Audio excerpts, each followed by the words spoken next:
जय श्री राम मित्रों, जैसा कि मैंने बताया पिछली वीडियो में कि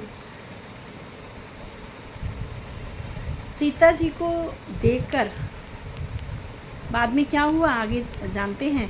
तो हम जानते हैं कि रामचंद्र जी के मन में भी सीता जी को लेकर के बहुत अधिक प्यार उत्पन्न हो गया। और जब हम किसी से प्यार करने लगते हैं ना, तो हमें उसके विषय में बात करना बहुत अच्छा लगता है। तो रामचंद्र जी को की भी वही स्थिति है, उन्हें भी सीता जी के विषय में बात करना बहुत अच्छा लगता है। और भ्राता लक्ष्मण से कह रहे हैं, तात जनक तनया यह सोई, धनुष जागे जेहि कारण होई। हे भैया, ये वही जनक सुता है जिसके कारण धनुष यज्ञ हो रहा है। तात जनक तनिया यह सोई, धनुष यज्ञ जय कारण होई। पूजन गौर सखी ले आई, करत प्रकाश फिरई फुलवाई।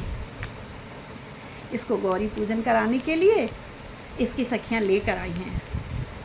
जिस प्रकार से रात्रि के अंधेरे में तारागणों के बीच में चंद्रमा आलोकित होता है, प्रकाशित होता है, उसका अलग ही प्रकाश होता है, अलग ही उसकी छटा होती है, ठीक उसी प्रकार से जानकी की छटा अलग है, जानकी का प्रकाश अलग है। जासु बिलोक अलौकिक शोभा, सहज पुनीत मोर मन क्षोभा। मेरा मन क्षुब्ध हो गया है, क्यों? उसे पाने के लिए। सो सब कारण जान विधाता, फर कहीं सुभद अंग सुन भ्राता। हे भैया सुनो, मेरे अंग सब फड़क रहे हैं। जब खुशखबरी मिलनी होती है ना, कुछ अच्छा होना होता है ना, तो हमारे अंग फड़कते हैं, दाया अंग। तो लक्ष्मण से कह रहे हैं अपने मन की व्यथा कि मेरे मन में, मेरा मन जो है वह बहुत क्षुब्ध हो गया है जानकी जी को देख करके। लेकिन फिर कहाँ मैं बंधा हुआ हूँ, क्योंकि रामचंद्र जी उस कुल से हैं, उस वंश से हैं जहाँ पर कोई व्यक्ति दूसरी स्त्री की ओर देखता नहीं है। एक पत्नी का आचरण है ना। कहते हैं, रघुबंसिन कर सहज सुभाऊ, मन कुपंत पग धरई नकाऊ। इस कलयुग की भांति नहीं, किसी की भी पत्नी को देखा, किसी भी बेटी को देखा तो मन उसकी तरफ भाग गया, नहीं। हम वो पहले मन में उस बात को रख करके ईश्वर से प्रार्थना करके उसका वर्ण करना चाहते थे, लेकिन कभी उसकी तरफ को दृष्टि नहीं डालते थे।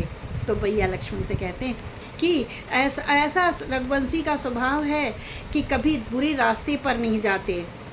मोहि अतिशय प्रतीत मन केरी, जय सपनों पर नाहेरी। राम को इसीलिए तो आदर्श कहा गया है कि रामचंद्र जी ने कभी भी रामचंद्र जी ने दूसरे स्त्री की ओर नहीं देखा है।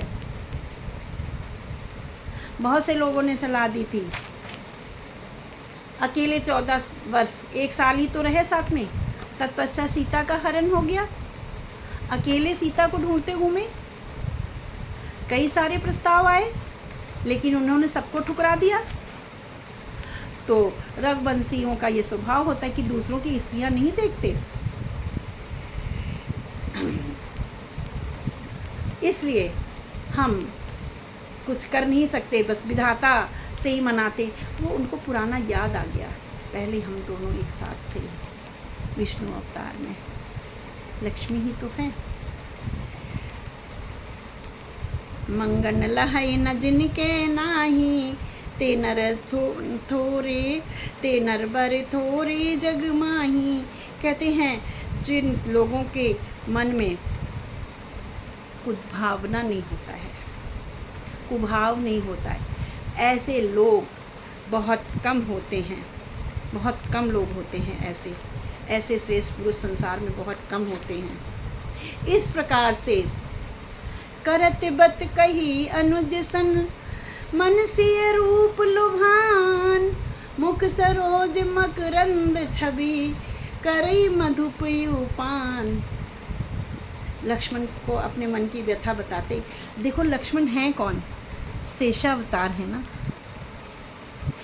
शेषनाग जी हैं ना, उनके ऊपर छत्र छाया रखते हैं सदैव, तो उनसे कुछ नहीं छुपाते। जबकि कहते छोटा भाई होता है ना, हम उसके सामने इस तरह की बात नहीं कर सकते, शायद उसका मन आ गया तो, वो भी तो छोटा है ना।